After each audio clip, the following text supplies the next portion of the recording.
அந்த skilled labour, manual labour நம்ம யாரை சொல்கிறோமோ அவர்கள் நிறைய பேர் குடிக்கு அடிமையாக இன்றைக்கு தமிழ்நாட்டில் வேலை செய்வதற்கு ஆள் இல்லாத நிலைமை நமக்கு வந்திருக்கு.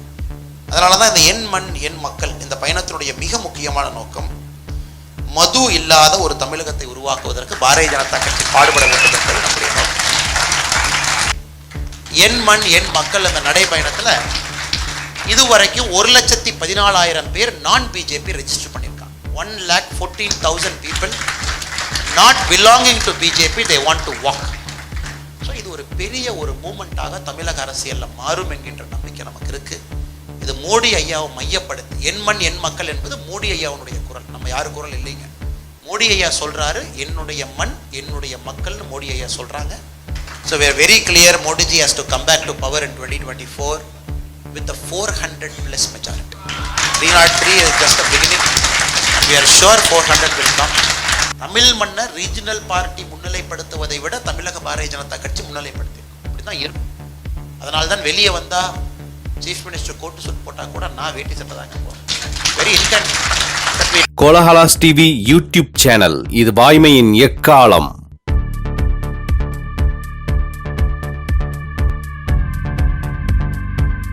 அன்பார்ந்த பெரியோர்களே, தாய்மார்களே,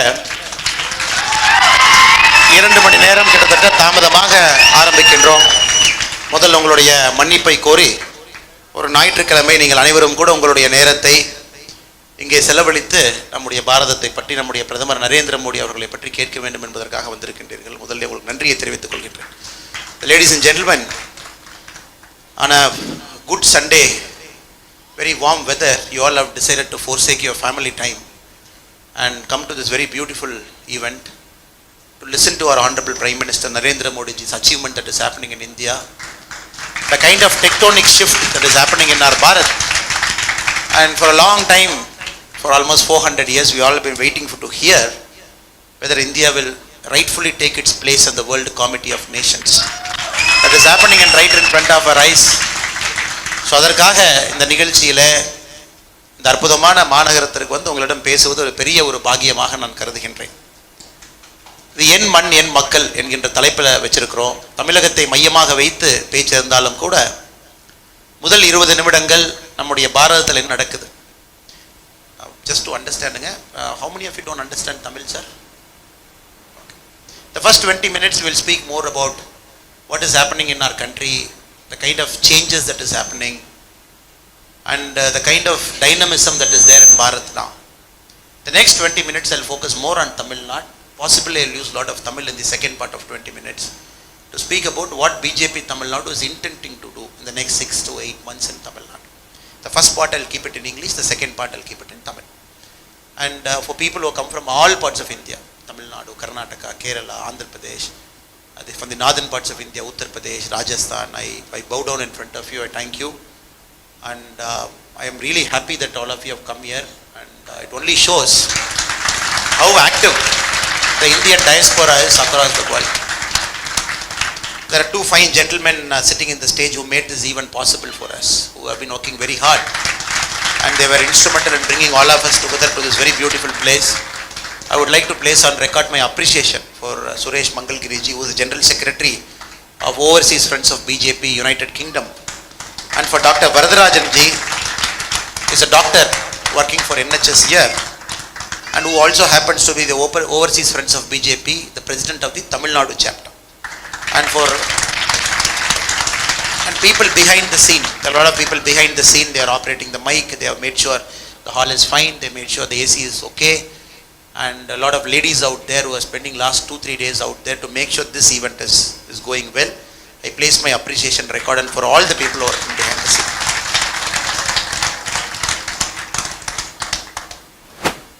Mix பண்ணி பேசுறேன், mix பண்ணி. சரி சரி.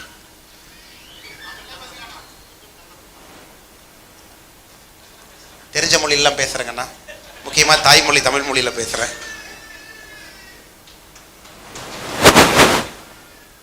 For a long time, we all are waiting to see that shift that is happening in our country.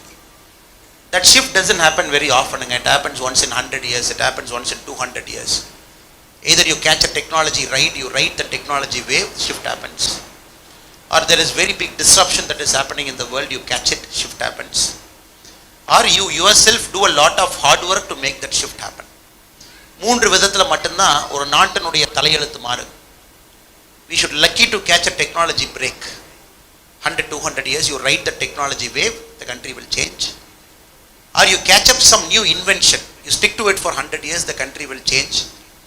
Or a country decides to change, it puts all its hard work to make its fate change. 1750 காலகட்டத்தில் பார்த்தீங்கன்னா industrial revolution, that is the era of industrial revolution இருந்துச்சு. அதை சில நாடுகள் பயன்படுத்தி கொண்டார்கள். இப்போ நீங்கள் வசிக்கக்கூடிய இந்த ஊர், நான் இருக்கக்கூடிய அந்த ஊர், இங்கிலாந்தை போட நாடுகள் இண்டஸ்ட்ரியல் ரெவல்யூஷனை கெட்டியாக பிடிச்சிக்கிட்டாங்க. ஸ்டீம் இன்ஜின்ஸ் வந்துச்சு, எலக்ட்ரிசிட்டி வந்துச்சுங்க, கம்ப்யூட்டர்ஸ் வந்துச்சு, பெரிய பெரிய முக்கியமான விஞ்ஞானத்தை இங்கே கொண்டு வந்து மக்கள் பயன்பாட்டு கொண்டு வந்தாங்க. அதனால் இங்கிலாந்து, அமெரிக்கா, ஐரோப்பிய நாடுகள் எல்லாருமே மிக வேகமாக ஒரு 150 ஆண்டுகளில் வளர்ந்துட்டாங்க. நம்ம நாடை போன்ற, இந்திய நாட்டை போன்ற நம்முடைய நாடெல்லாம் இந்த இண்டஸ்ட்ரியல் ரெவல்யூஷன் நடக்கும் பொழுது சில நாடுகள் வளர்வதற்காக அதற்கு தேவையான ரா மெட்டீரியலை உற்பத்தி பண்ணி இங்கே கொடுக்க வேண்டிய நிலைமைக்கு 200 ஆண்டுகள் தள்ளப்பட்டோம். To make the cotton mills of Manchester to run, the cotton fields of India were used. For that, railroads were created. All the cotton were loaded into the trains. It was brought to England to make sure the Manchester prospered. Nothing wrong in it. England intentionally did not do it because they are fortunate enough, they had leadership to catch that wave. We never had leadership to catch it. அதன் பிறகு பார்த்தீங்கன்னா முக்கியமான technology revolution இப்போ கண்மூடி நடந்துகிட்டு இருக்கு. சில நாடுகள் பயன்படுத்திக்கிட்டாங்க, ஜெர்மனி போன்ற நாடுகள் அதெல்லாம் முன்னாடி இருக்கு. இப்போ நம்முடைய நாட்டை பொறுத்தவரை 3வது கேட்டகரியில் நம்ம இருக்கிறோம். நாமளே ஒரு மாற்றத்தை உருவாக்குறோம் நாட்டுக்குள்ள இருந்து. அது இந்த 9 ஆண்டுகளாக 142 கோடி இந்தியர்கள் நம்முடைய நாட்டில் அந்த மாற்றத்தை நாம் உழைத்து உருவாக்கி இருக்கின்றோம். So we belong to the 3rd category. We never caught hold of technology. We never caught hold of an industrial wave. Last 9 years, by virtue of our hard work, India is changing its own fate, brick by brick, word by word, inch by inch. So இது ஒரு பெரிய miracle. No country in human history has decided to change its own fate by its hard work. Nobody has done it. கோடிக்கணக்கான மக்களுக்கு முதலாக அவங்க வீட்டுக்குள்ள இன்னைக்கு தான் சில வசதிகள் எட்டி பார்த்துருக்கு. கிட்டத்தட்ட இன்னைக்கு இந்தியாவில் நீங்கள் பார்த்தீங்கன்னா 2014 வெறும் 64% மக்களுக்கு தான் எல்பிஜி சிலிண்டர் இருந்துச்சுங்க. 36% of Indian population did not have a very basic LPG cylinder into their home, including my mother's mother. 9 years later, இன்னைக்கு இந்தியா அரசு அதை ஒரு வீட்டுக்கும் எடுத்து சென்று 9 ஆண்டுகள் கழித்து 2023, you look back at 2023, we have made sure 100% of Indian homes have got a basic commodity like an LPG cylinder. This is not easy. For 142 crore people having an access to LPG, that to a country like India which only produces 6% of our LPG, which has to import 94% of LPG, we are doing it. That is one transformation. ரெண்டாவது பார்த்தீங்கன்னா toilets. After 2014 கடந்த 9 ஆண்டுகளாக நம்முடைய நாட்டில் கட்டப்பட்ட கழிப்பறைகள் மட்டும் 11 கோடி.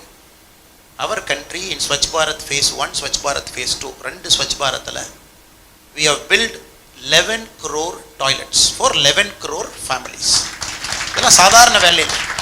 We have taken it to every single household. நம்முடைய கழிப்பறை என்பது ஒரு வீட்டுக்குள் எடுத்துகிட்டு போயிருக்கோம். தமிழ்நாட்டை போன்ற நம்முடைய வளர்ந்த மாநிலத்திலேயே நாம் இன்னைக்கு 55 லட்சம் குடும்பங்களுக்கு கழிப்பறை கட்டி கொடுத்துருக்கோம். State like Tamil Nadu, which is supposedly a developed state, even for that state we have built 55 lakh toilets for 55 lakh homes.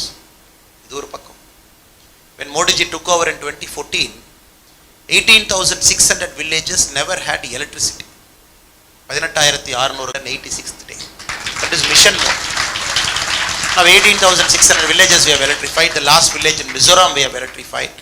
For the very first time நம்ம சொல்லலாம், நம்முடைய நாட்டை பொறுத்தவரை 100% எல்லா கிராமங்களுக்கும் முதலாக கரண்ட் என்கின்ற ஒரு அத்தியாவசிய தேவை எட்டி பார்த்துருக்கு. அதை பண்ணியிருக்கோம்.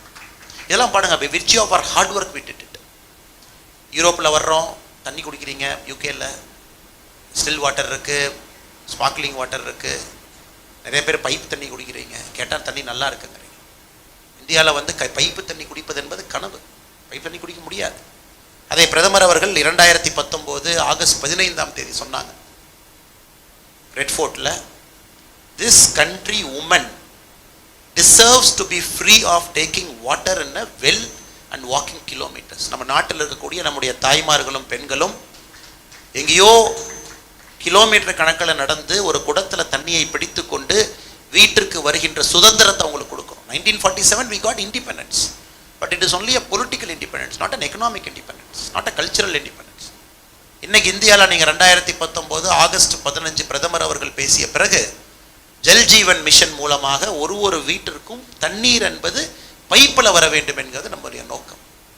Today 64% of Indian homes we get water and pipe.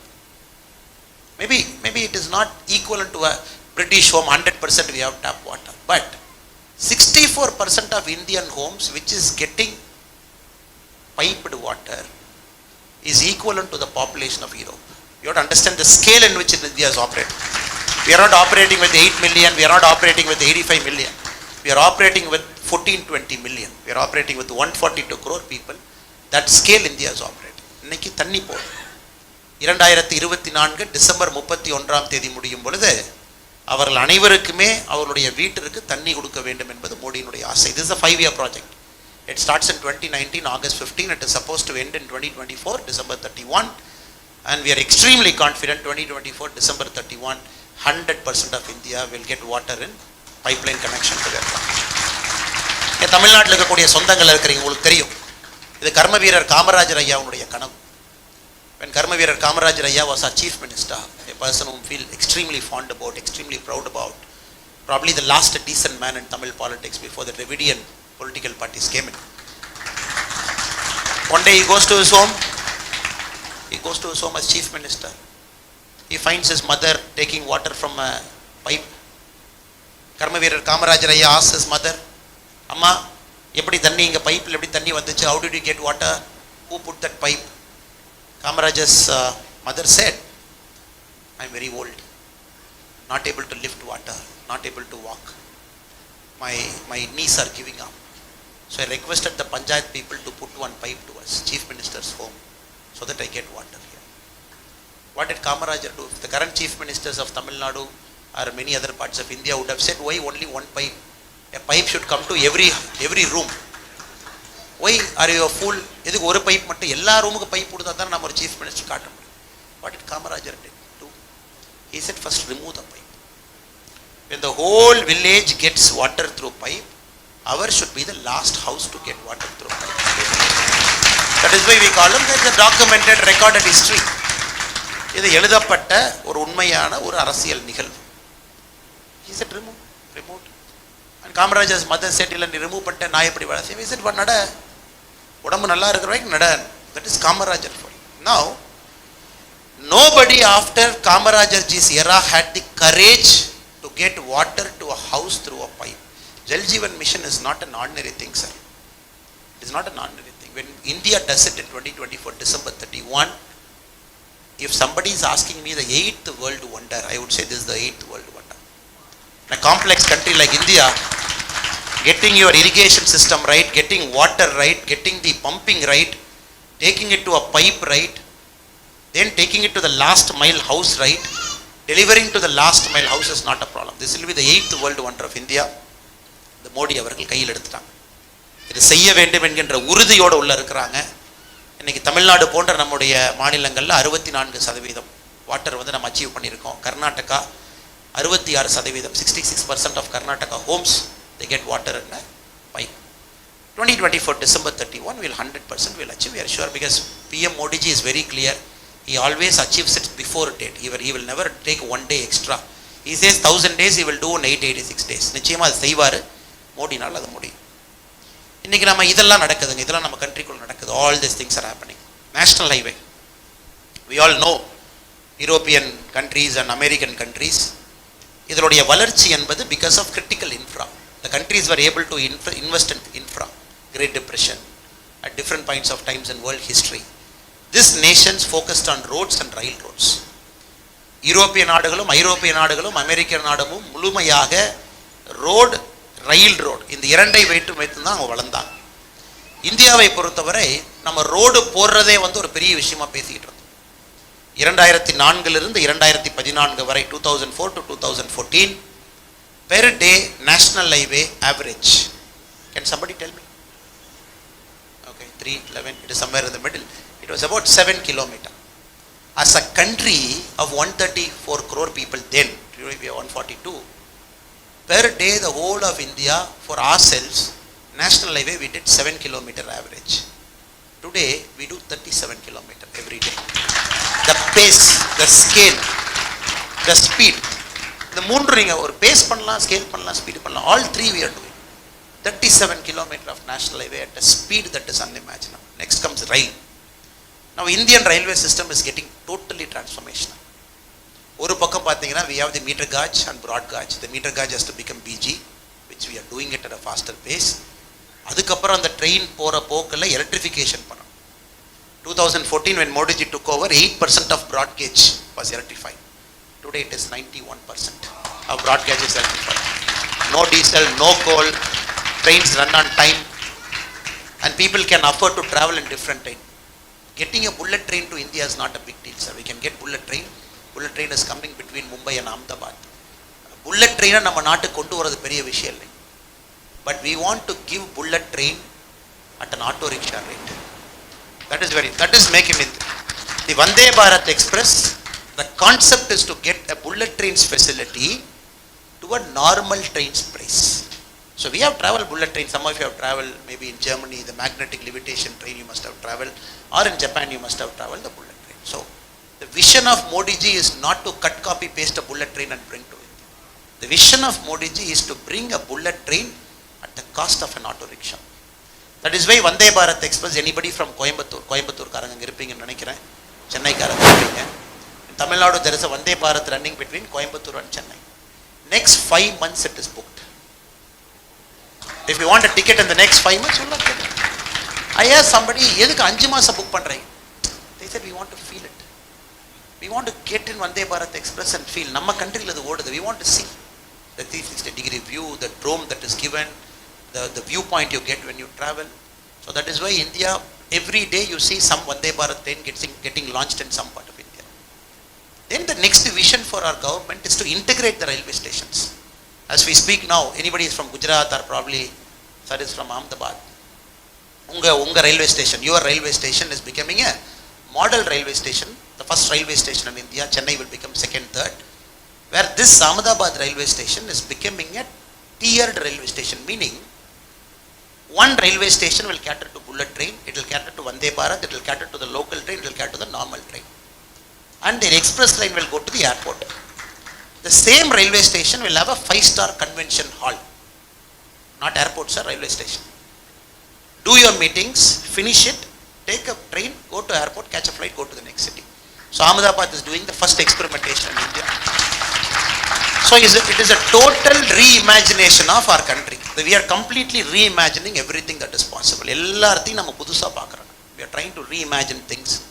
That is why I said we are living in a time of miraculous transformation. So the next 20 years is going to be so huge for our country. ஒரு 142 கோடி பேர் ஒண்ணா நின்னு நாங்க அந்த நாட்டை மாத்த போறோம்னு இறங்குறது சாதாரண வேலை இல்லைங்க. இந்தியால முடிவு பண்ணி இறங்கிட்டாங்க. People have just got down to the ground. At one end, a lot of kids are here. Now India, the favorite pastime. If I ask a kid, என்னப்பா பண்ற அப்படி, முதல்ல சொல்லுவாங்க நான் படிக்கிறேன், நான் அங்க போறேன், இங்க போறேன். இப்போ நான் ஸ்டார்ட் அப் பண்றேனே அப்படி. That's a pastime for many of our kids. I say startup. Now look at the startup numbers. If you look at the total startup in the world, India is number 3. The total startup. If you look at the startups created in the last 3 years, we are number 1. And if you look at the startup created in 2022, we are not only number 1, we are number 1 by a mile. Meaning, not only are we catching up, the pace and scale of startup is so high. That is why, இன்னைக்கு நாம பேசிட்டு இருக்கும்போது India is having about 107 unicorns. Nobody is proud about 107 unicorns. It will come. India will hit about 300 unicorns in a matter of time. Possibly we are behind China and behind US in terms of the numbers of unicorn. We will overtake China soon. Unicorn, each company is about $1 billion valuation. But what is more interesting is, this unicorn people are solving India's tomorrow's problem. The kind of companies they create. They want to solve the agriculture problem, irrigation problem. They want to take the drip irrigation to the next level. They want to solve the medical dialysis problem. They want to solve India's health problem. So இப்போ என்ன நடக்குதுனாங்க, இந்த unicorns எல்லோருமே they are solving the country's problem. They are not some financial services company like Singapore which is sitting on $1 billion valuation. All these companies are solving India's problem. That we are proud of it. Transportation problem. You have the Ola, Ubers and whatnot, bike taxis and everything. Food delivery, you have whole host of companies.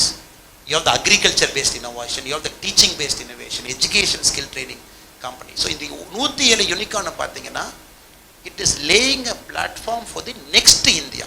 20 years from now, what India is going to be, they are doing it. So that is one indicator we are extremely proud of as a country. More than that, India is a prospering democracy. Europe la paakarom. Now I think labor is, I was told, is leading by 20 percentage points now. There's a big fight going to happen in about 2025 January when the elections are there. Many parts of Europe are moving towards far right. Italy has just gone to a far right party.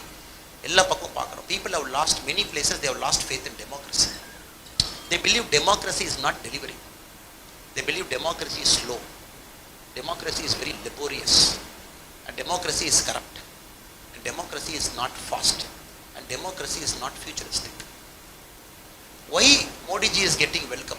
Why Modi ji, wherever he goes, getting welcome? Not because India is a big country, India is $3.6 trillion, India is going to be the future, let me go and praise Modi ji. No. In a democracy he is delivering.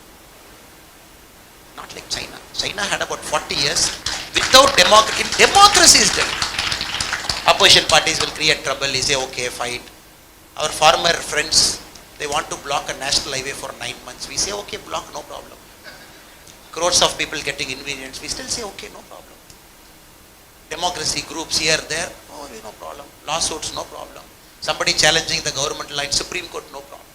So நம்ம என்ன புரிஞ்சுக்கணும்னாங்க, India is winning in democracy. This is a lesson to the world. Lesson to everybody. நீங்க எப்படி வேணாலும் வளர்த்துங்க. நீங்க growth வந்து எப்படி வேணாலும் கொண்டு வரலாம். You can bring it the China model, you can bring the European model, the American model, but we are doing it the Indian model, the Indian way. That is why everywhere the American president is surprised. என்னங்க democracy எப்படி deliver பண்றீங்க? Papua New Guinea President James Marape, Prime Minister, is surprised. I want to touch your feet, sir. How are you delivering in a democracy? Please tell me the secret. And that too states, when PMS in United States, some 10 opposition parties will call for a meeting in Patna over a nice samosa and chai. They will say, okay, now we have to dislodge Modi ji. சொல்லும் பொழுது பார்த்தீங்கன்னா Modi ji goes to Egypt and the biggest welcome for any person in Egypt Modi ji gets in a country of Egypt with Indian diaspora. When they say, oh, Modi ji is not secular, Modi ji is this, Modi ji will be visiting. Modi ji just visited a mosque in Egypt today. He went to a mosque and offered his respects and came out. So நம்ம புரிஞ்சிக்க வேண்டிய விஷயம் என்னன்னாங்க, இந்த growth transformation is happening in democracy where elections are on time. We don't go to a Capitol Hill with bow and arrow and we hunt for senators who are hiding under the table. No. We are a noisy democracy. Everybody has got a problem. Everybody has got a political ideology different. We all fight. People book cases. People book lawsuits on you. That is all okay. But despite that, we are a functioning democracy. This is India's gift to the world.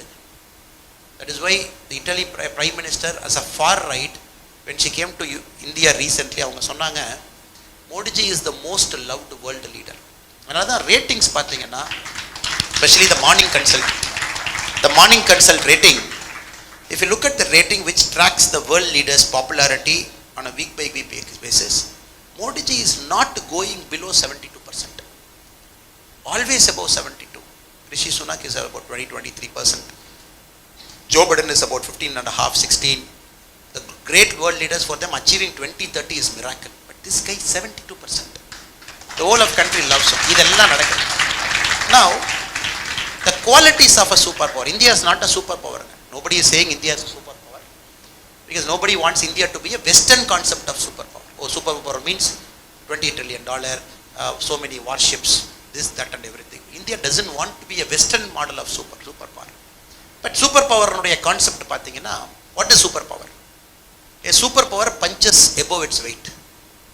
A superpower will have an independent foreign policy. A superpower is respected, everybody will look up to you. Everybody wants to copy what you are doing. Fourth quality of a superpower will do anything for its citizen. The fourth quality, very important quality.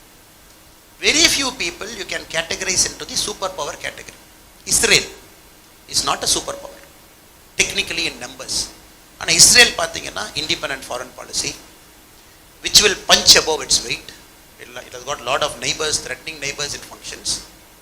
Any citizen having a problem in any part of the world, Israel will go to save them. Chinna quality. Now India, our citizens live across the world. All countries, our citizens are there. Modi ji varrakku munnadi pathina yarukada prachana vanda adu avanga prachana. That is your problem. Go stand in front of an embassy. If somebody is willing to help you, you catch a bus or a train or something, get into our country, then we will save you. That is pre-2014. Now 2014 kappara you saying, after 2014 you observe the kind of operations India is doing across the world. When 22,000 of our children get struck in Ukraine, peak of war, and not now, peak of war, both sides fighting, they want blood. PM calls Zelensky ji, PM calls Putin ji. He requests both of them, I need a ceasefire for some time because my children are stuck inside, I need to take them out. Both mediate, then both agree for a 5.5 hour window. Both countries stop the war, 5.5 hours they give you time. By the time our Indian Air Force planes, the private jets, the private airplanes, everything positioned in the borders surrounding Ukraine in 5 countries. Our cabinet ministers are already waiting there to receive them. Buses arranged inside. 5.5 hours, all 22,000 people taken out, flown back to India. These are the qualities of a superpower. It takes a lot of effort to achieve this kind of a critical delivery. India has achieved. Afghanistan, a Kerala pastor is struck, one guy. A pastor from Kerala taken hostage. The whole India, we put our might behind that one guy, we took him out, we brought him to Kerala back. But Kerala did not give any MPs. Kerala did not give any MP. Tamil Nadu, Indian Army, our proud Indian, Abhinandan Vardhamanji, dogfight. He takes a MiG-21 Bison. He goes after a F-14. Only fans of Rajinikanth can do that. Other people cannot even attempt. Other people cannot even attempt a MiG-21 Bison to take on F-14. No way it is possible. It's a second generation, it's a 5th generation aircraft. But he chases, takes one F-14 out. In the process, he gets also shot down, lands down. You must have seen the video. Blood in the nose and people hitting him, Pakistanis taking him. But Modi was very clear. He said, look, if we don't give this guy in 24 hours, we will do anything to come after him. Anything means anything in fact. But Modi ji did not see who Abhinandan Vardhaman is a Tamilian, and Tamil Nadu did not give me any MP. He said, is an Indian. And wherever you are, we will come for you. Wagah border, we came inside. Last but not the least, Sudan. Akipiki from Kannadiga, Lidira, Karnataka, Landu. Nam Akipiki, Sagodra, ಕರ್ನಾಟಕದಲ್ಲಿ ಜಾಸ್ತಿ ಇರೋರು ಅವರು Sudan ಹೋಗ್ತಾರೆ, ಸುಡಾನ್ದಲ್ಲಿ ಸಿಕ್ಕಾಕೊಳ್ತಾರೆ. ಎಲ್ಲ ಟ್ವಿಟ್ಟರ್ನಲ್ಲಿ politics they were doing. ತಗೊಂಡು ಬನ್ನಿ, ಅಲ್ಲಿ ತಗೊಂಡು ಬನ್ನಿ, ಇವರು ತಗೊಂಡು ಬನ್ನಿ, Twitter politics they are doing. ಅಲ್ಲಿ first phase of evacuation, the Hakki Pikki brothers and sisters from Karnataka struck in Sudan. The first phase of evacuation, we brought them via Saudi. We lifted, we got them out. After the first phase of evacuation, 300 people still stuck in Sudan. Indians, Akipiki tribes. Why they were struck? Because we had pregnant women who can't travel. We had aged people who can't travel. North and South both fighting. They are struck near Khartoum. They can't come out of the capital. 200 Americans struck inside. Americans couldn't do anything.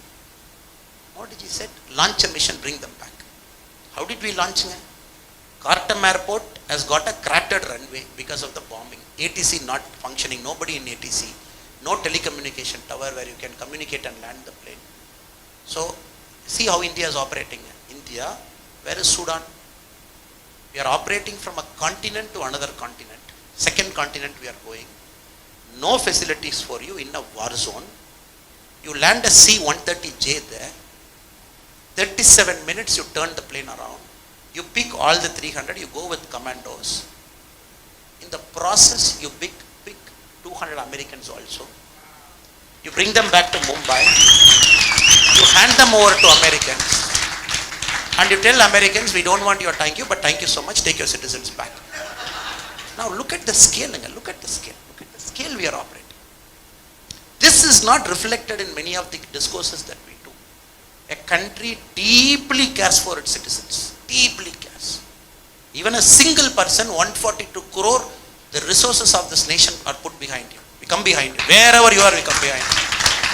That spirit is 2000. After 2014, when we see this, the way Modi ji is governing, it doesn't leave any citizen behind, even within the country.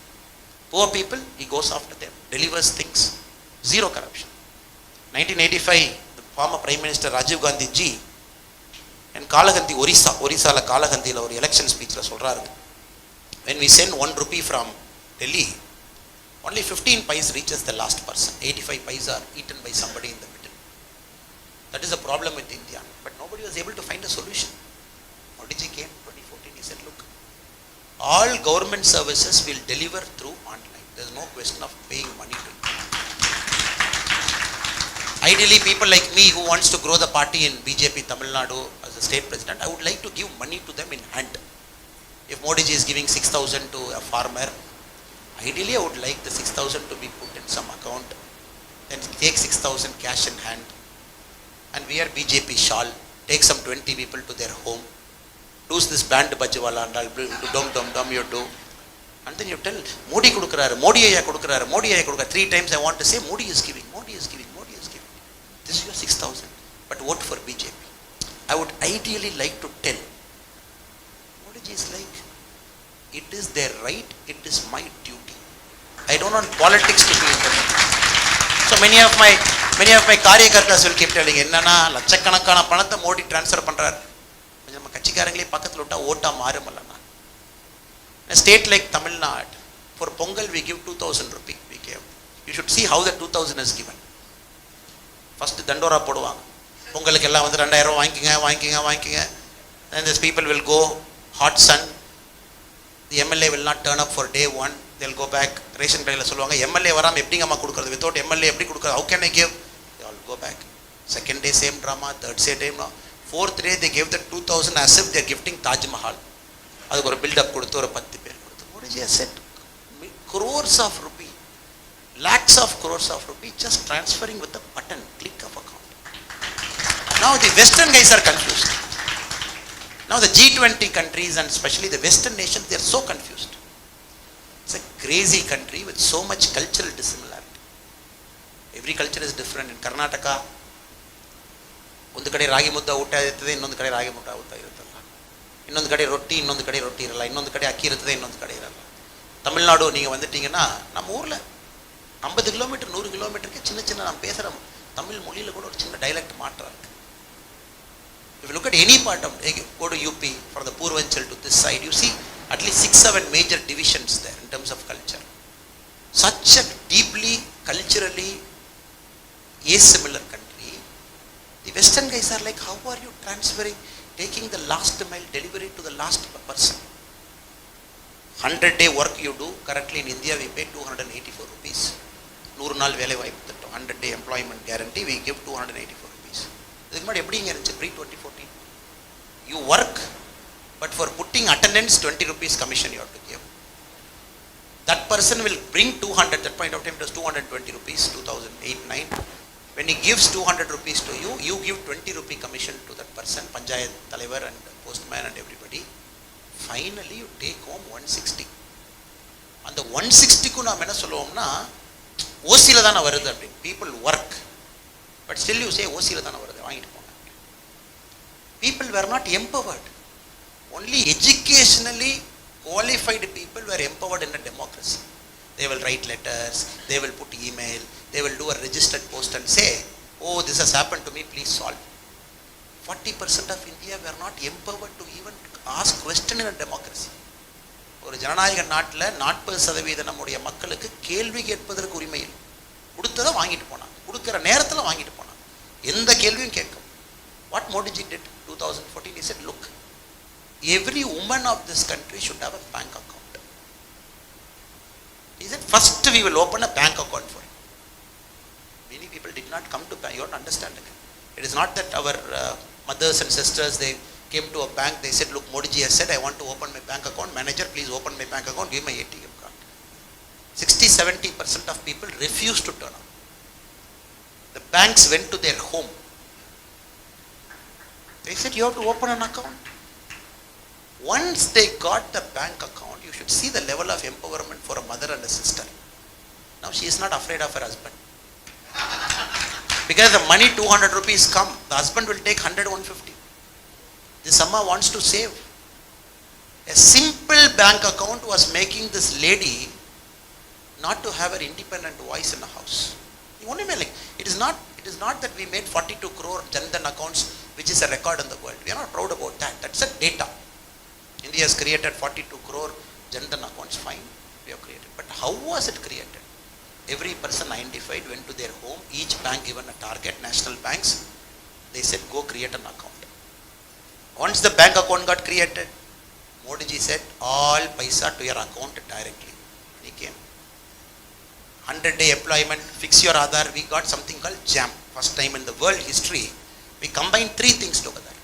We said Aadhaar, we said your mobile phone, we said your bank account. All three we are linking to create a unique ID. Your Aadhaar database is there. உங்களோட cellphone இருக்குது, number இருக்குது, உங்களுக்கு bank account open பண்ணி கொடுத்துருக்கோம், அந்த number இருக்குது, மூணையும் சேர்த்தி தான் இனி அரசு உங்களோட வேலை செய்யும். So when we got the jam inside straight away, 100-day employment salary went in, all the government services delivery went in, everything in a bank account with a card. You see how beautifully he created. எப்படி பியூட்டிஃபுல்லாக create பண்ணாரு பாருங்க 2014. Then they were empowered. They started spending money for their girl children in rural parts. They were empowered. They want to take a dress for their girl child, they took it. Because money is with them. They are not bothered about their father-in-law or their husband, especially in the rural part, trying to dominate them and taking that money away. எல்லோரும் நம்ம சமம்னு சொல்ல முடியாது இல்லைங்க. எத்தனையோ வீட்டில் பிரச்சனை இருக்குது, எத்தனையோ வீட்டில் அந்த பெண்களுக்கு அடக்குமுறை மேலே இருக்குது. That happened. Today if you look back and see, Modi ji has taken jam to one more level. So once accounts got created, money எல்லாம் transfer ஆக ஆரம்பிச்சது, crores of money started going in. Then Modi ji said, now time to do digital transaction. I am going to empower you to do digital transaction. பார்லிமெண்ட்ல நம்ம முன்னாள் நிதி அமைச்சர் அண்ணன் B Chidambaram அவர்கள் ஒரு வார்த்தை சொன்னாங்க. Modi ji has to understand, India is not ready for digital transaction. He used the word in the parliament. அதாவது மோடிஜி புரிந்து கொள்ள வேண்டும், இந்தியா ஆன்லைன் மூலமாக பண பரிவர்த்தனை செய்வதற்கு தயாராக இல்லை என்பதை மோடி புரிந்து கொள்ள வேண்டும். ஆனால் மோடி என்ன புரிஞ்சுக்கிட்டார்னா, what Modi understood is only P Chidambaram and his family is not ready. The 142 crore Indians are ready. Digitization came. Now if you look at this data, 2023 data, the year ending 2022-2023, the complete financial year ending, the whole world, whatever digital transaction has happened, 40% of the transaction done by India. The rest of the countries did remaining 60. We achieved 40, Americans achieved 23, Chinese achieved 17. So everybody is confused. How is it possible? Tea கடைக்கு போங்க, ஒரு UPI கோடு வச்சு வரேன், என்னோட tea 10 ரூபா, ஆனால் UPI பண்ணிருங்கண்ணே. You go to a shop, you want to buy a fruit, pal, they say, Anna, Paytm, just do Paytm, it's okay. Auto driver, Paytm. Government transport buses, Paytm, UPI. Everywhere the empowerment has come. This is one. Not only that, sir, 1 month, per month, we are achieving UPI online transaction. 14 lakh crore Indian money is our per day, per month average we are doing the transaction. Again, what we did is, we created a digitization pipeline of our own. Nobody in the world has done it. We created a UPI interface, a BIM map. We brought everything together. We merged all the banks together. We merged all the payment gateways together. We got a common interface for the whole country at a scale which other countries cannot even think of. So now G20, this is the year of G20. India is also the president of the G20 now. So all the G20 nations in India who are coming, they want to learn. Please teach us this digitization. We want to learn from you. So we have gone one level further called digital rack. So all the thing we bring very unique to one person. Bank accounts, Aadhaar, UPI ID, his history of transaction, delivery of government services, whatever government services he has taken or he or she hasn't taken. So every person is getting mapped. In about 3-4 years from now, we will know what has to reach at a microscopic level to whom. Imagine Manipal, 142 crore people. In about 3-4 years from now, microscopically we know what to deliver to whom at any point of time in India. So that is also happening. So that is why நான் பேச ஆரம்பிக்கும் போது சொன்னங்க, India is fundamentally transforming because all these things are happening at a scale that was never we thought possible. Now coming to the second part. The second part is, people say India has become a populous country. We have just overtaken China. World's most populous country. We are not only the world's most populous country, sir. The Indian diaspora at the current rate, you are about 31 million. So 3.1 crore people reside outside India. So UK, US, எல்லா நாட்டிலுமே இருக்கீங்க. Papua New Guinea இருக்கீங்க, Egypt இருக்கீங்க. Every single place our diaspora is there. First time we are seeing this diaspora fighting for India with full force everywhere. They want India to win. And this 31 million, 3.1 crore, they somehow think, okay, if India misses this opportunity, India is not going to get this opportunity again, because there is a Modi and the country is prospering. Other countries are slowly coming down. This was not the India of 1917-80, which couldn't give you opportunity for you to stay back in our country. Brilliant, technically so qualified, absolutely great. Probably you had a feeling 30-40 years or 25 years before that probably the country is not giving you that opportunity to come and prosper in our country. Now this generation in front of your eyes, you are seeing, okay, the country is creating that opportunity now.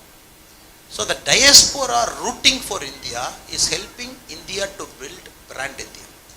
இது ரொம்ப முக்கியங்க. For a country to build a brand, we can't build the brand sitting inside the country. நாட்டுக்குள்ள உட்கார்ந்து ஒரு பிராண்டை உருவாக்க முடியாது. The diaspora is building brand India sitting from outside. Brick by brick you are building it. Modi ji lands in the middle of the night, 1,000 people are there to welcome. All Indian culture of Bharatanatyam, yoga, every single traditional dress, people are there. America is watching what is happening. Modi goes there, 1,000 people. Go to Madison Square, 50,000 people. Does a Washington diaspora, 25,000 people. What is happening? Places like UK, 2015, Modi ji came to Wembley. Freezing winter, freezing cold. 40,000 people. So everywhere the diaspora is rooting. That has changed the image of India. ஒரு பக்கம் உள்ள நடக்கிறதுங்க, இன்னொரு பக்கம் வெளியே நடக்கிறது. In this, the most important thing is going to be challenges India is going to face in the next 10 years. Next 10 years, India is 100% going to face challenges. The reason India is going to face challenge because there are many opposition friends within our country who don't want India to grow the way it is growing, because they feel less empowered. The common man is becoming more empowered. இது என்ன நடக்குதுனாங்க, citizens are feeling happy, politicians are not feeling happy. ஏன்னா politician எப்போ என்னை மாதிரி ஆட்கள்லாம் என்ன விரும்புவோம், காலையில் வீட்டை விட்டு வெளியே வந்தோடனே 500 பேர் நிற்கணும். ஐயா அது ஒரு கையெழுத்து போட்டு கொடுங்க ஐயா, ஐயா அது சொல்லுங்க ஐயா, ஐயா ஒரு ஃபோன் பண்ணி சொல்லுங்க ஐயா, ஐயா சொல்லுங்க ஐயா. An average politician wants 500 people to stay outside his home daily. Even to tell you are Mr. Shivakumar Velusamy, before 2014 he never had the right to call himself Shivakumar Velusamy.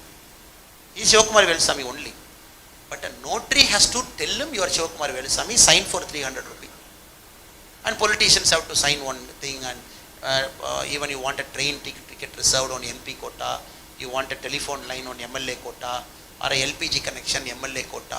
So all politicians were empowered till now. Suddenly நம்ம நாட்டுக்குள்ள பார்க்குறாங்க, citizens are getting empowered. So this is creating a lot of heartburn for politicians. What is this? Looks like the class of politics will wither away in about 10 years. இதே மாதிரி போச்சுன்னா politics will become professional மாதிரி தெரியுது. All professionals will get into politics. No more this caste card will work, family card will work, language card will work, regional card will work, north south will work, Aryan Dravidian will work. Politicianக்கு தெரிஞ்சிருச்சு.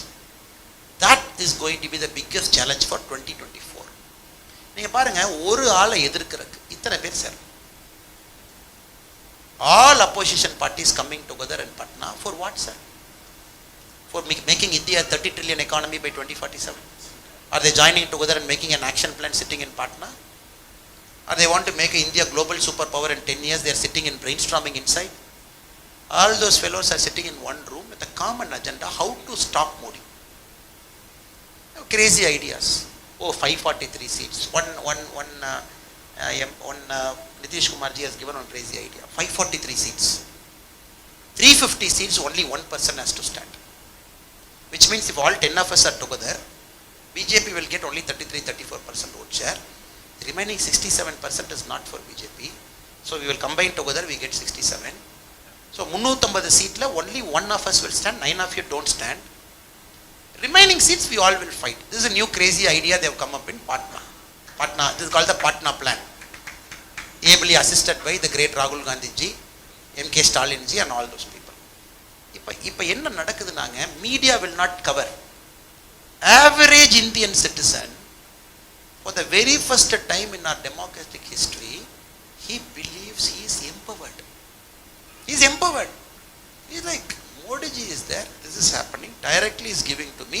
Who are you coming in the middle to talk bad things about Modi? So this 2024 is going to be very interesting. It is BJP one side, dynastic parties, family parties, current parties, they are on one side. And BJP actually wants this fight. Because for Indian politics, it will be easy to finish all of them in one shot in 2024. Instead of doing Tamil Nadu, Karnataka separately, Orissa separately, one state separately. So Modi ji also wants them to come together. Then the fight is not between Modi and those people. The fight is going to be the people of India and those people. So 2024 is going to be a very interesting election because எல்லாத்துக்குமே தெரியுங்க. If Modi ji is getting one more term in 2024 to 2029, which is going to get with a huge majority, if he is going to get, the last 10 years of empowerment itself is different. The next 5 years is going to be hugely different. So this is the India what we have spoken. Coming to the second part of what I intend to convey, sir, en makkal. Now, Tamil Nadu பொறுத்தவரை, this is mostly going to be in Tamil, because for Tamil Nadu I want them to get a feel and hang of what is happening in the state. தமிழகத்தை பொறுத்தவரை நமக்கு தெரியும், எப்பொழுதுமே தேசியத்தையும் ஆன்மீகத்தையும் பிரிக்காமல் இருந்த ஒரு மாநிலம், ஒன்றாக பயணம் செய்த மாநிலம். இந்த மாநிலம் 1967க்கு பிறகு, காங்கிரஸ் கட்சியினுடைய வீழ்ச்சிக்கு பிறகு, தமிழகத்தை பொறுத்தவரை திராவிட கட்சிகள் வந்த பிறகு, குறிப்பாக திராவிட முன்னேற்ற கழகம் வந்த பிறகு, நம்முடைய தமிழ்நாடு தமிழ்நாடாக இல்லை. நாம் பார்த்த தமிழ்நாடாக அது இல்லை. இது வேறு ஏதோ ஒரு பாதையில் எங்கேயோ போயிட்டு இருக்கு. இன்னைக்கு தமிழ்நாட்டில் நம்ம பேசுகிறோம் அப்படின்னாங்க, நேஷ்னல் ஃபேமிலி ஹெல்த் சர்வே 2016 எடுக்கப்பட்ட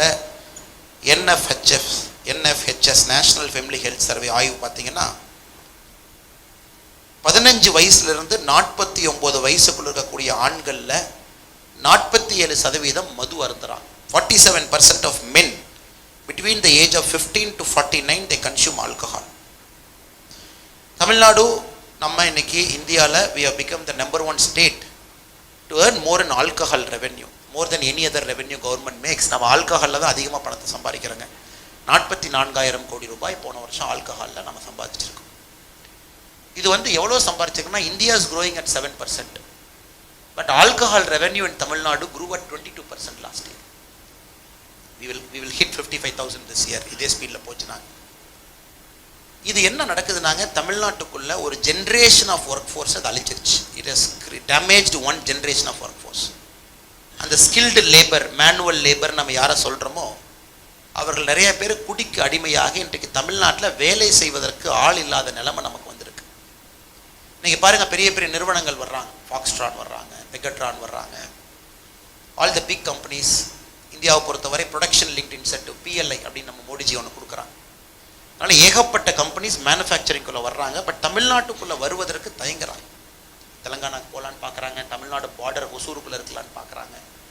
தமிழகத்துக்குள்ளே வருவதற்கு தயாராக இல்லை, குறிப்பாக தென் தமிழ்நாட்டுக்கு வருவதற்கு தயாராக இல்லை. காரணம், வேலை செய்வதற்கு ஆள் இல்லை என்கின்ற நிலைமை எனக்கு தமிழ்நாட்டில் ஏற்பட்டிருக்கு.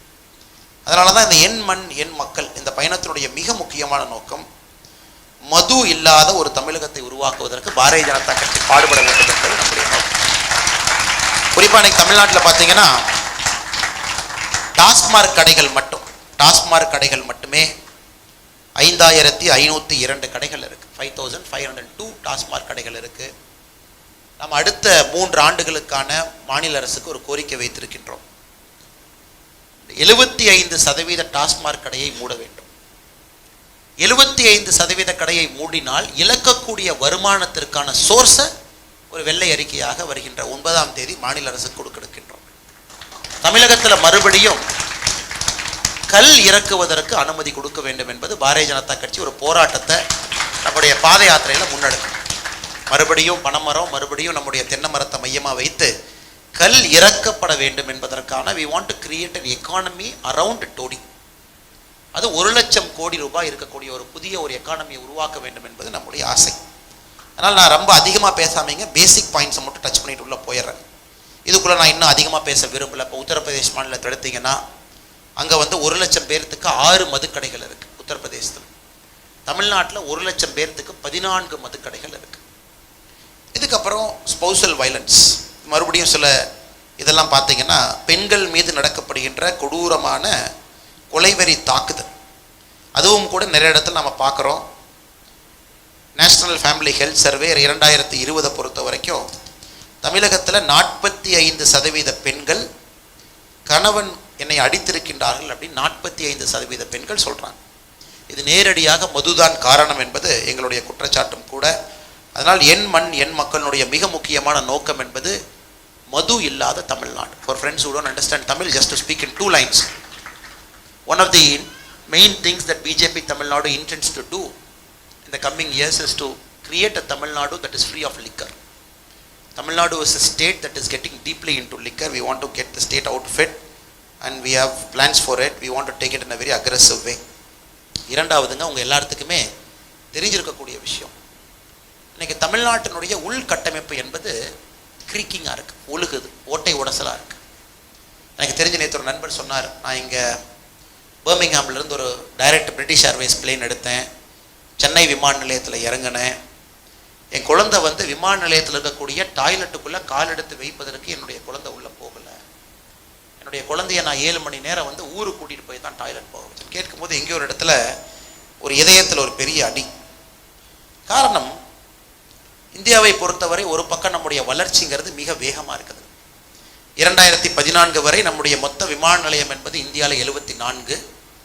கடந்த 9 ஆண்டுகளில் மட்டும் நாம் புதிதாக கட்டிருக்கக்கூடிய விமான நிலையம் 74. ஸோ 148 விமான நிலையம் இன்னைக்கு இந்தியாவில் இருக்குது. ஒரு பக்கம் வேகமாக வளரும். 6 மாதத்திற்கு முன்பு ஏர் இந்தியா 470 விமானத்திற்கு ஆர்டர் வச்சாங்க. ஜோ பிடன் வரவேற்றார், ரிஷி சுனக் அவங்க வரவேற்றாங்க. 470 விமானத்தை ஒரு கம்பெனி வாங்குறீங்களாப்பா, பெரிய சாதனை அப்படின்னு. ஏர் இந்தியா அதான் the biggest deal in aviation history in the world, air India. போன வாரம் நம்ம இண்டிகோ என்ன 470 அவங்க 500 ஆர்டர் பிளேஸ் பண்ணிட்டாங்க. They place 500 Airbus order. நீங்கள் நம்ப மாட்டீங்க, because of India placing 470 aircraft orders in Air India, we have created 1 million jobs in Europe and US. இது எப்படி பாருங்க, யோசிச்சு பாருங்க. India places an order in Europe and US because Airbus is a consortium of European companies, France, England எல்லாம் சேர்ந்தது. அந்த பக்கம் Boeing போயிட்டீங்கன்னா அமெரிக்காவில் அதுவும் 44 ஸ்டேட்டில் இருக்குது. Boeing components come from 44 states. PM பேசினார், பிஎம் அமெரிக்கன் காங்கிரஸில் பேசும்பொழுது PM spoke it. He said, my country places an order to your country, thereby we create 1 million jobs in your country. Look at where India is going now. இன்னைக்கு indigo 500 விமானத்திற்கான ஆர்டரை நம்ம place பண்ணியிருக்கோம். 500 airplanes, so $50 billion. So 6 மாதத்தில் 970 விமானத்திற்கான order we have placed. Next it is going to come, நிறைய வரப்போகுது. ஆனால் இன்ஃப்ராஸ்ட்ரக்சர் வேர்ல்டு கிளாஸாக நம்ம செஞ்சுருக்கோம் அப்படின்னு கேட்டிங்கன்னா இல்லை. The infrastructure is of a world class standard. குறிப்பாக சென்னை விமான நிலையம் நமக்கு தெரியும். இப்போ தான் நம்ம 2வது விமான நிலையம் குறிப்பாக இன்டர்நேஷ்னல் டெர்மினலில் மோடி அவங்க 2 மாதத்திற்கு முன்பு திறந்து வைத்தார். ஆனால் சம்பவம் தமிழ்நாட்டுக்குள்ளே எல்லா இடத்துலையும் நமக்கு இருக்கக்கூடிய பெரிய குறைபாடுகள், இந்த மாநிலம் அதனுடைய வேகத்தை குறைத்து கொள்ள ஆரம்பித்து விட்டது. It is not travelling at the speed but Tamil Nadu was in 1980 1990. ஒரு சின்ன உதாரணம் கொடுக்குறேன். இது நான் தமிழ்நாட்டிலையும் பல இடத்துல இதை நான் ஒரு ஆர்கியூமெண்ட்டாக வைக்கிறேங்க. சமீபத்தில் உத்தரப்பிரதேஷ் போயிருந்தேன். பெனாரஸ் பல்கலைக்கழகத்தில் ஒரு ப்ரொஃபஸரோட நடந்து பேசிக்கிட்டு இருந்தேன். அந்த ப்ரொஃபஸர் என்கிட்ட கேட்டார், தம்பி தமிழ்நாடு எப்படி இருக்குன்னு கேட்டார். நான் சொன்னேன், எங்கள் மாநிலம் நல்லா இருக்குங்க ஐயா, வளர்ந்த மாநிலம், வளர்ந்துருச்சு அப்படின்னு. நான் கேட்டேன், ஐயா உத்தரப்பிரதேஷ் எப்படிங்க ஐயா இருக்கு அப்படின்னு. இப்போ தான்ப்பா தூங்கி எந்திரிச்சிருக்கோம், வேகம் எடுக்கிறோம், இன்னும் 10 வருஷத்துல உங்களை முந்திடுவோம் அப்படின்னா. ஒரு பக்கம் சந்தோஷம், ஒரு பக்கம் வருத்தம். சந்தோஷம் என்னென்னா இந்தியாவில் உத்தரப்பிரதேசம் வளர ஆரம்பித்து விட்டது, இந்தியா வளர போகுது. இன்னொரு பக்கம் வருத்தம், நம்மளுடைய காம்படேட்டிவ் அட்வான்டேஜ் நம்ம விட்டு கொடுக்க ஆரம்பிச்சிட்டோங்க அப்படின்னு. இன்னைக்கு உத்தரப்பிரதேசம் பார்த்தீங்கன்னா 11 விமான நிலையங்கள் இருக்குது, தமிழகத்தில் 5. அதுலேயும் தூத்துக்குடியில் நைட் லேண்டிங் ஃபெசிலிட்டி இல்லை. அதையெல்லாம் தாண்டி புதிதாக வரக்கூடிய விஷயங்கள் தேடி தேடி போய் கண்டுபிடிக்கிறாங்க. சமீபத்தில் நம்முடைய முதலமைச்சர் திரு மு க ஸ்டாலின் அவர்கள் சிங்கப்பூரும் ஜப்பானும் போகும் பொழுது 3 நிறைய பேர் யூடியூப்லாம் பார்த்துருப்பீங்க, நான் பேசுகிறேன், இருந்தாலும் அந்த டேட்டாவை நான் சொல்கிறது என்னுடைய கடமை. 3000 கோடி ரூபாய் வாங்கிட்டு வந்தாங்க. அங்கிருந்து நிறைய கம்பெனி போய் பார்த்தாங்க, டெமசாக் ஹோல்டிங் பார்த்தாங்க, பெரிய பெரிய நிறுவனங்கள் பார்த்தாங்க. அவங்கெல்லாம் ஆல்ரெடி இன்வெஸ்ட் இந்தியாவில் கமிட் பண்ண அமௌண்ட். அது இவர் போகிறனால கொடுக்கலாம். நம்ம இன்வெஸ்ட் இந்தியா பியூரோவில் it's a committed money to Tamil Nadu which is going to come anyways. Maybe ஒரு போகாமல் இருந்தால் வேகமாக கூட வந்திருக்கும். அது அவங்க ஆடிட்டர் எல்லாம் பார்த்தது வரணும், கொஞ்சம் லேட் ஆகுங்க அதுக்கு. ஸோ 3000 கோடி ரூபாய் ஃபார் 8-day ட்ரிப். ஒரு ஆர்கியூமெண்ட் வச்சோம். நீங்கள் பாருங்கள், யூபி இன்வெஸ்ட்டு சென்னைக்கு வந்தாங்க, 4 ஐஏஎஸ் அதிகாரிகள் வந்தாங்க. 2 நாள் சென்னையிலிருந்து they signed MOU for 10,000 crore with Tamil Nadu industrialist to take it to UP. 10,000 கோடி ரூபாய் இன்னைக்கு தமிழ்நாட்டில் கூட இண்டஸ்ட்ரியலிஸ்ட் யூபியில் இன்வெஸ்ட் பண்ணுற தவறு கிடையாது. A businessman wants his money to chase good money. It's a very simple business logic. இன்னைக்கு தமிழ்நாடு அந்த காம்படேட்டிவ் அட்வான்டேஜ் கொடுக்க முடியாத நிலைமையில மாட்டிட்டு இருக்கோம். We are not able to create a world class infrastructure within the state of Tamil Nadu. ஒரு semiconductor industry, ஒரு blockchain டெக்னாலஜிக்கான ஒரு park, next level of growth இன்னைக்கு அது இல்லைங்க. அந்த சிந்தனை நமக்கு இல்லை. இன்னைக்கு தமிழகத்தினுடைய சிந்தனை எப்படி இருக்குன்னா, எந்த பையனை வளர்த்தி விடலாம், எந்த மருமகனை வளர்த்தி விடலாம், யார் அமைச்சராக்கலாம். அமைச்சராக்கிறதுக்கு 2 வருஷம் டிபேட் நடந்தது. இப்போ அதனுடைய எம்எல்ஏக்கள்லாம் அடுத்த புராணத்தை பாட ஆரம்பிச்சிட்டாங்க. எங்கள் அண்ணனை வந்து துணை முதல்வர் ஆக்கிற வரைக்கும் நாங்கள் ஓய மாட்டோம் அப்படி. அது ஒரு 2 வருஷம் ஓடும். துணை முதல்வர் ஆக்கினதுக்கப்புறம் எங்கள் அண்ணனை முதல்வர் ஆக்கிற வரைக்கும் ஓய மாட்டோம், அது ஒரு 5 வருஷம் ஓடும். இது பார்த்தீங்கன்னா தமிழ்நாடை பொறுத்த வரைக்கும் த politics is becoming more on ஒரு சினிமா படத்தில் வரக்கூடிய ஒரு கிளைமேக்ஸ் சீன் மாதிரி தான் இருக்குது. எல்லாம் சுற்றி நின்று ஹீரோவை பார்த்து ஒரு மாலையை போட்டு சூப்பர்னு சொல்கிற மாதிரி தான் இருக்கோ தவிர it is not getting professional. So 2வது நம்மளுடைய என் மண் என் மக்களினுடைய பயணத்தினுடைய முக்கியமான நோக்கங்க ஒரு பொலிட்டிக்கல் அவேர்னஸை தமிழக மக்களுக்கு கொண்டு வரணும் அப்படின்னு. தமிழ்நாட்டில் நான் போய் சொல்லுவேன் பிஜேபி எவ்வளோ பண்ணியிருக்கு அப்படின்னு சொன்ன உடனே இன்னொருத்தவங்க சொல்லுவாங்க, பட் மோடி ஏதோ ஹிந்தியை துணிக்கிறான்னு அவன் சொன்னாப்பா, என்னப்பா கொஞ்சம் கேட்டு சொல்லுப்பா அப்படின்னு. ஒரு பாட்டி சொல்லுவாங்க, வயசான பாட்டி ஒரு ஊரில் இருப்பாங்க. பாட்டி இதெல்லாம் இவ்வளோ பண்ணணும் பாட்டி, மோடி இவ்வளோ பண்ணியிருக்காரு பாருங்கள் பாட்டி, ரோடு போட்டு கொடுத்துருக்காரு, உங்களுக்கு வந்து இது கொடுத்துருக்காரு அது கொடுத்துருக்காரு பாட்டி, மோடிக்கு ஓட்டு போட்டுன்னா பாட்டி சொல்லுவாங்க, தம்பி அவன் ஒருத்தன் வந்து ஹிந்தி திணிக்கிறாங்க, நாங்கள் என்னப்பா ஹிந்தி திணிக்கிறான் சொல்லுப்பாம்மா. இதை 40-45 வருஷமாக இதே புராணத்தை திரும்ப திரும்ப இந்த ரீலை ஓட்டுன்னு ஓட்டி அதை எப்படி உடைப்பது என்பதற்கு தான் பாரதிய ஜனதா கட்சியினுடைய 80% நேரம் அதுக்கு தான் போகுது. சம்மந்தமே இல்லாமல் யாரோ நார்த் இந்தியாவில் ஒரு பேங்க் மேனேஜர் ஒரு ஹிந்தியில் சலான் கொடுத்துருப்பார். அதை உடனே ஒரு 10 MP அதை வந்து ட்விட்டரில் போடுவாங்க, எப்படியா நீ ஹிந்தியில் சலான் கொடுக்கலாம், உன்னை வச்சு செய்யாமல் விட மாட்டேன் நான் அப்படின்னு. அதுக்கு போய் நம்ம பதில் சொல்லி இதில் ஒரு 4 மணி நேரம் வண்டி ஓடிடும். சம்பந்தம் எல்லாம் பார்த்தீங்கன்னா யாரோ எங்கேயோ பியூரோக்ராட் ஒரு தப்பு பண்ணியிருக்கோம், அதை சமாளிக்கிறதுக்கே நமக்கு நேரம் போயிட்டு இருக்கு. அதனால் 2வது நோக்கம் என்பது மிக உறுதியாக ஆழமாக தமிழகத்திற்குள்ள அந்த கருத்தை கொண்டு சொல்லணும்.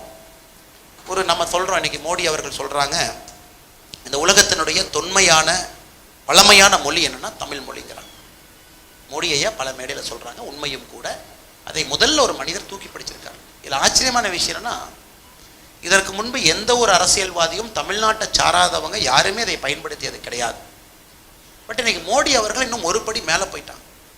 உலகத்தினுடைய தொன்மையான பழமையான மொழிங்கிறது வெறும் 8.5 கோடி பேர் பேசுகிறது அந்த மொழிக்கு அழகல். உலகத்தில் 625 கோடி பேர் இருக்காங்க. 6.25 பில்லியன் பீப்புள் ஆர் தேர்.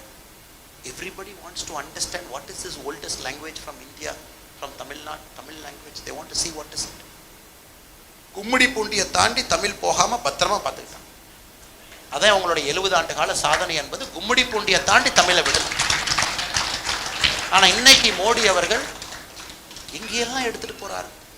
ஐநா சபைக்கு எடுத்துகிட்டு போகிறாரு, ஒரு நாட்டுக்கு எடுத்துகிட்டு போகிறாரு. நேற்று அமெரிக்கா வாஷிங்டன் டயஸ்போரா. நமக்கு தான் டைம் ஃப்ரேம் எனக்கு தெரியும். மோடிஜி எதாவது சொல்லாமல் வரமாட்டார்னா நம்ம டீம்கிட்ட சொல்லி இந்த நைட் பேசுகிறாருப்பா, அங்கே பார்த்துங்க, சாயந்தரம் பேசுகிறாரு, கண்டிப்பாக தமிழுக்கு ஒரு அனௌன்ஸ்மெண்ட் கொடுக்காம அவர் வரவே மாட்டார், சும்மா விட மாட்டார் பாருங்கள். கரெக்டாக ஸ்பீச் பார்த்தேன், ப்ரெடிக்ட் பண்ண மாதிரியே ஹூஸ்டன் யூனிவர்சிட்டியில் தமிழ் சேர் அனௌன்ஸ் பண்ணிட்டு வந்துட்டார். எங்கே போனாலும் அது இருக்கு. பாப்பா நியூ குனியா இறங்குறாரு, சும்மா இருக்க மாட்டார். திருக்குறளை அந்த ஊர் மொழியில் மொழிபெயர்த்து ரிலீஸ் பண்ணி கையில் கொடுத்துட்டு தான் பிளேன் ஏறி வருவார். ஸோ இதை போன்று நம்முடைய மொழியை உயர்த்தி படுத்திய ஒரு மனிதன் இந்திய வரலாற்றில் இதுவரை பிறக்கலை. மோடி அவர்கள் மட்டும். அதாவது is simply determined to make Tamil a global language. எல்லா இடத்துக்கும் கொண்டு போகணும், எல்லாரும் பார்க்கணும், ரசிக்கணும், படிக்கணும். அதை தாண்டி அடிக்கடி சொல்லுவார், நம்ம இன்டர்னல் மீட்டிங்ஸ் கூட சில இடத்துல சொல்லுவார். குறிப்பாக நம்முடைய தேசிய செயற்குழு கூட்டம் போகும்பொழுது நான் பேச போகும்போதே மோடிஜி என்னை பார்ப்பார். சரி பார்க்குறாருன்னா மோடிஜிக்கு ஒரு திருக்குறள் நீங்கள் சொல்லித்தான் உங்கள் பேச்சு ஆரம்பிக்கணும். திருக்குறள் சொல்லாமல் விட மாட்டார். அதனால் போகும்போதே திருக்குறளெலாம் எழுதி வச்சுட்டு போவேன். திருக்குறள் பாரதியாரெல்லாம் நீங்கள் கேட்பார், அது என்ன திருக்குறள், அது என்ன அர்த்தம், அது என்ன பாரதியார் பாட்டு, எப்போ அது எழுதினார், என்ன அர்த்தம்னு ஒரு மேடையிலும் கேட்கக்கூடிய ஒரு மனிதர் மோடி ஐயா. இன்றைக்கி அவர் பார்த்தீங்கன்னா பாரதியாருக்கும் திருக்குறளுக்கும் ஒரு பெரிய விசிறி ஆகிட்டார். அது யாரோ சமீபத்தில் கூட சொன்னாங்க. மோடி அவர்கள் சொன்னாங்க, ஒரு கேபினெட் மந்திரியும் திருக்குறள் படிக்கணும். ஏன்னா திருக்குறளில் உங்களுக்கு பிரச்சனைக்கான சொல்யூஷன் திருக்குறள் இருக்குது. Every problem the solution is in Thirukkural. அதே மாதிரி நம்ம கர்நாடகா எடுத்துக்கிட்டோம்னா பசவண்ணா அவனுடைய ஐயாவுடைய வச்சனத்தில் அது இருக்குது. இன்றைக்கி மோடிஜி அவர்கள் இதெல்லாம் எம்பவர் பண்ணுறாங்க. திருக்குறளை சென்னையில் குறிப்பாக செம்மொழி ஆய்வு நிறுவனம் CICT central institute of classical Tamil அவர்களுக்கு மோடிஜி அவர்கள் கொடுத்துருக்கக்கூடிய வேலையை திருக்குறளை 100 மொழியில் மொழிபெயருங்க ஐயாங்கிறார். நீங்கள் நம்ப மாட்டீங்க சார். திருக்குறள் எப்போங்க திருவள்ளுவர் எழுதினார்? 2000 வருஷம்.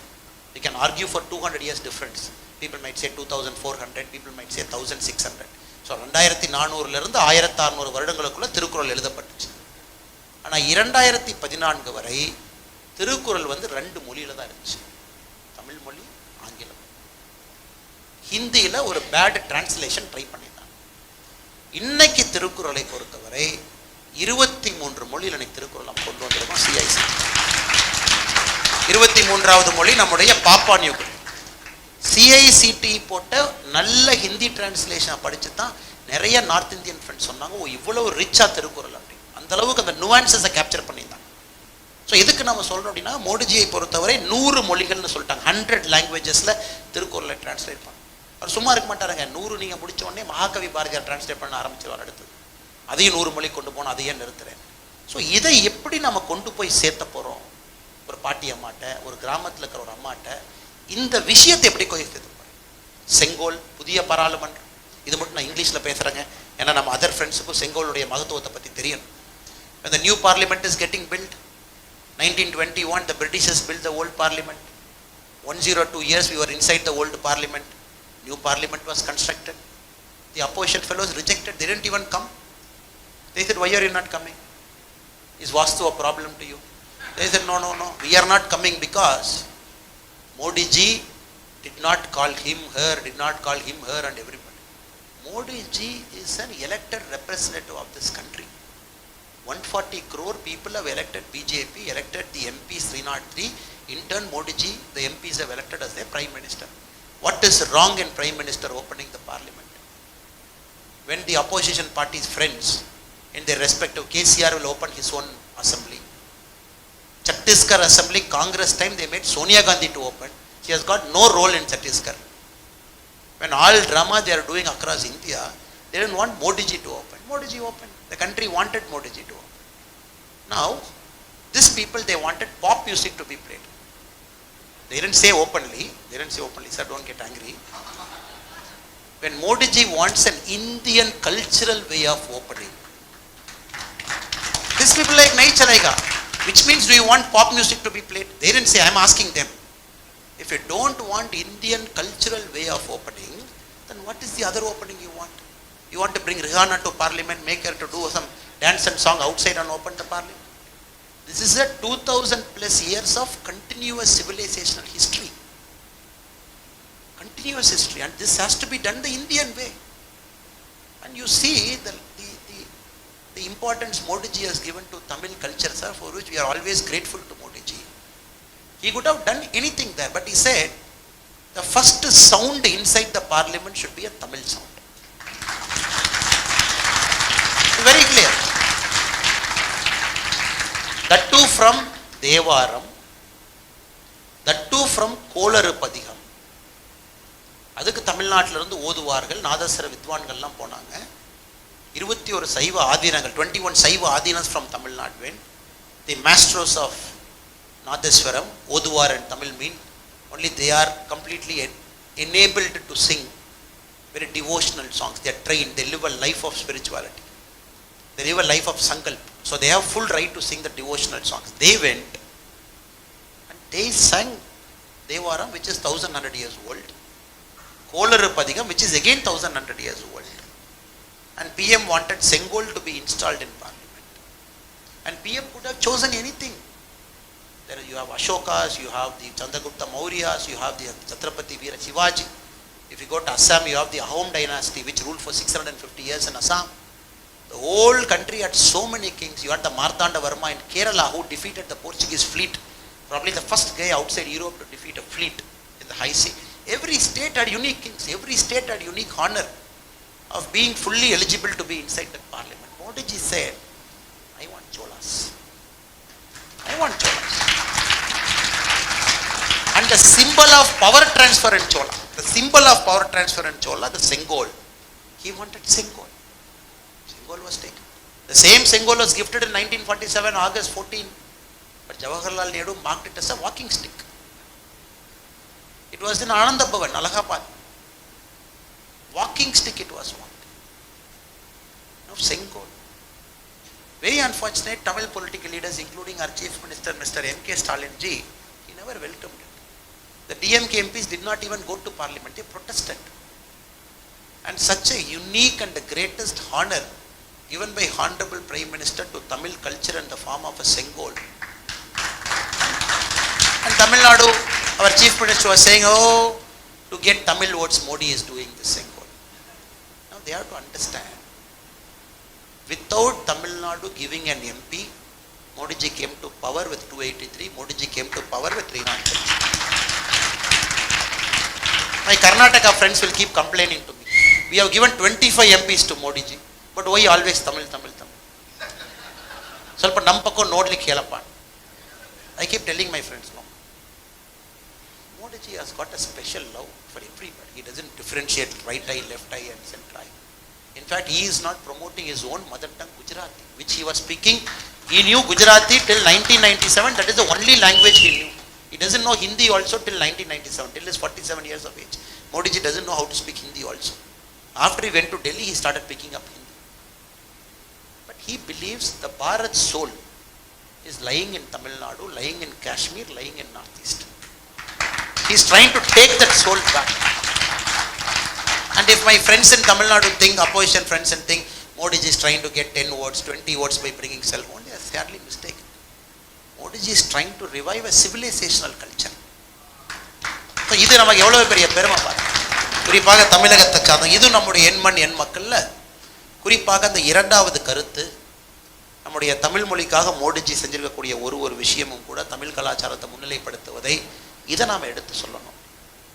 மூணாவது நீங்க கேட்கவே வேண்டாம், ஊழல், லஞ்சம், கரப்ஷன். இன்னைக்கு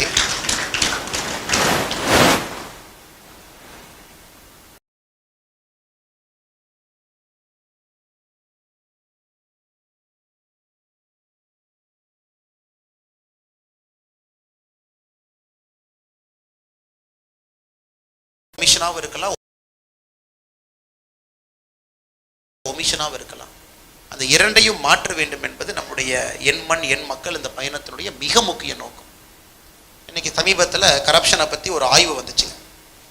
குஜராத் மாநிலத்தில், இந்த state of Gujarat, among 100 people when they asked have you bribed anybody to receive a service, 22% of Gujaratis they've said they never paid a bribe, and 30% said they never had a chance to pay a bribe. So 52% of Gujaratis did not pay a bribe. When the same question was asked to Tamil Nadu, 62% of Tamil people said they paid a bribe at least once a year. நம்ம அடுத்த லெவலுக்கு போயிட்டோம். பே பண்ணல அப்படிங்கூட once a year கொடுத்துருக்கோம். only 8% said they never paid a bribe. இது ஒரு taming statistic. இது குறிப்பாக டிஎம்கே வந்ததுக்கப்புறம் இது அதிகமாகிடுச்சுன்னு என்னுடைய கருத்து. இது பார்த்தீங்கன்னா இதை எப்படி சரி செய்வது என்பது நம்முடைய நோக்கம். பிரதமரை பொறுத்தவரை அவர் ஆட்சிக்கு வந்த உடனே 37,000 compliances he removed. 37,000 compliances the honorable PM removed after 2014 because he felt too much complaints is a burden that is giving way for corruption. தமிழகத்தை பொறுத்த வரைக்கும் இன்றைக்கி நம்ம ஒன்றையும் கூட ரிமூவ் பண்ணாமல் அப்படியே இருக்கிறோங்க. இதை அனைத்தையுமே நம்ம ஒரு பெரிய ஒரு மூமெண்ட்டாக எடுத்து செல்ல வேண்டும் என்பது நம்முடைய ஆசை. குறிப்பாக பிரதமரை பொறுத்தவரை அவர் அனுப்பக்கூடிய எல்லா பணமும் டிஜிட்டல் முறையில் வருது. அதை வச்சு அரசியல் யாருமே செய்ய முடியாது. அதனால் கரப்ஷன் என்பது மிக முக்கிய ஒரு நோக்கமாக நம்ம எடுக்கிறோம். கடைசி 4 விஷயம் தாங்க. Last 5 minutes I'm ending, then we will take your questions-ங்க.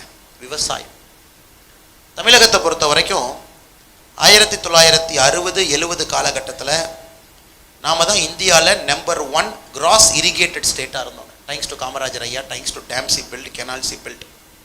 அன்றைக்கி தமிழகத்தினுடைய மொத்த பரப்பளவில் 1963 11% தமிழகத்தினுடைய மொத்த பரப்பளவு வாஸ் இரிகேட்டட் ஏரியா. அதுக்கு நீர்ப்பாசனம் இருந்துச்சு. 11% of the land. 2023 only 3.4% of Tamil Nadu's acreage has got an irrigation facility. இன்னைக்கு இந்தியாவில் நம்ம 19வது மாநிலமாக இருக்கிறோம். தண்ணி வசதி இல்லை. அதனால் விவசாயம் என்பது ஆல்மோஸ்ட் செத்து போச்சு. உங்களுக்குலாம் யாருக்காச்சும் தோட்டங்காடு இருக்குன்னா தெரியும்.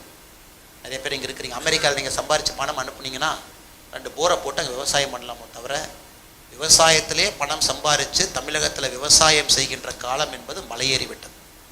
ஆனால் தமிழகம் விவசாயம் செய்ய முடியாமல் இருக்க முடியாது. It has to get back to agriculture. Pesticide usage ரொம்ப அதிகம். Drip irrigation usage is very low. விவசாயிகள் அவங்க போடக்கூடிய பயிர், லாப நோக்கத்தில் போடக்கூடிய பயிர்களில் வரக்கூடிய விலை என்பது குறைவு. இந்த எல்லா விஷயத்தையும் நாம் எடுக்க போகிறோம்.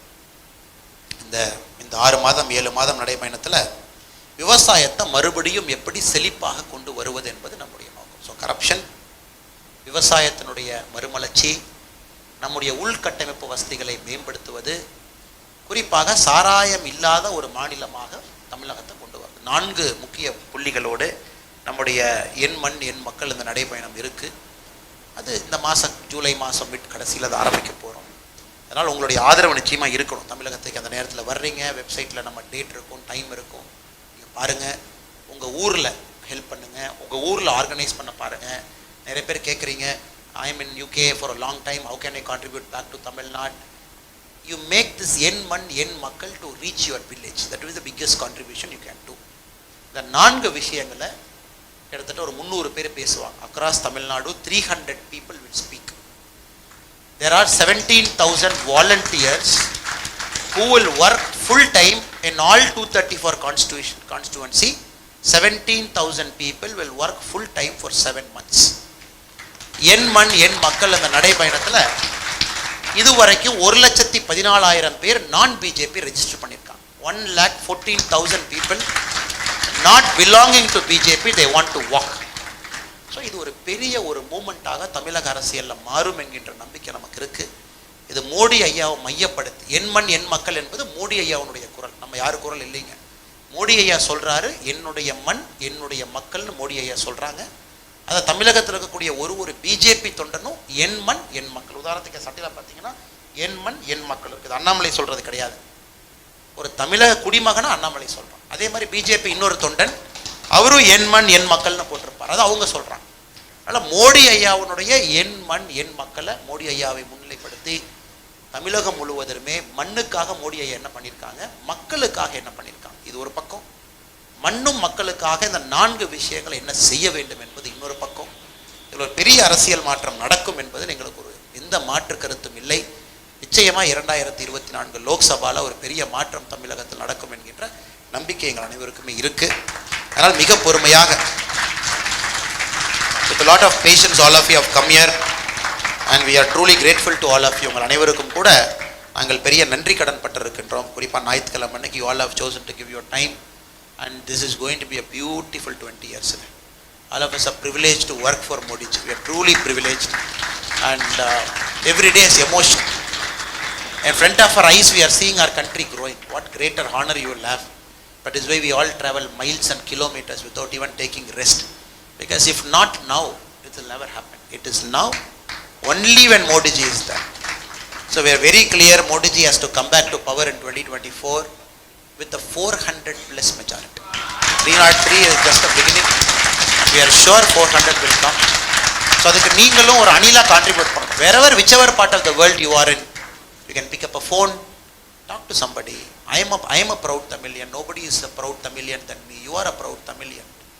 Doesn't mean that proud Tamilian doesn't mean that they should not look at national party irukudadu. National party குள்ள இருக்கக்கூடிய தமிழக பாரதிய ஜனதா கட்சி தமிழ்நாட்டையும் தமிழ் மொழியும் முன்னிலைப்படுத்தி தான் இன்னைக்கு நாம இருக்கோம். அது எந்த மாற்று கருத்தும் இல்லை. இது கிட்டத்தட்ட பார்த்தீங்கன்னா தமிழ் மன்னர் ரீஜனல் பார்ட்டி முன்னிலைப்படுத்துவதை விட தமிழக பாரதிய ஜனதா கட்சி முன்னிலைப்படுத்தி இப்படி தான் இருக்கும். அதனால தான் வெளியே வந்தா சீஃப் மினிஸ்டர் கோட்டு சூட் போட்டா கூட நான் வேட்டி சட்டை தாங்க போறேன். Very intent that we never leave our identity. Never leave our identity. இந்த ஐடென்டிட்டி எங்கேயும் விட்டு கொடுக்க போறது. பிகாஸ் நம்ம பேச்சு சொல் செயல் ஒரே மாதிரி இருக்க வேண்டும் என்பதற்காக. நீ வேட்டி சட்டை போட்டு வந்தனாலே இமிகிரேஷன்ல கொஞ்சம் பார்த்தாங்க அந்த பையன் கரெக்டாக தான் இருக்கானா, ஒரு 20 நிமிஷம் உனக்கு கொஞ்சம் எக்ஸ்ட்ரா செக் பண்ணுவோமா.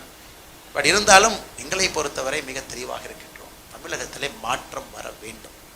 ஏன்னா இந்தியா வளரும் பொழுது when India is becoming $30 trillion in about 2047, Tamil Nadu has to be possibly the number 1 state to contribute that $30 trillion. இன்னைக்கு அது இல்லைங்க. இன்னைக்கு நிலைமையில் அது இல்லை. நான் வந்திருக்கக்கூடிய அனைவருக்கும் என்னுடைய நன்றி கலந்த வாழ்த்துக்களை வணக்கங்களை தெரிவித்து உங்களுக்கு கேள்விகள் இருக்கும். It is more like an interactive session. If you have any questions, I'll be very happy to answer your questions. அனைவரும் அமைதியாக அமர்ந்து கொள்ளுங்கள். Please be seated. Kolahalas TV YouTube channel இது வாய்மையின் எக்காலம்.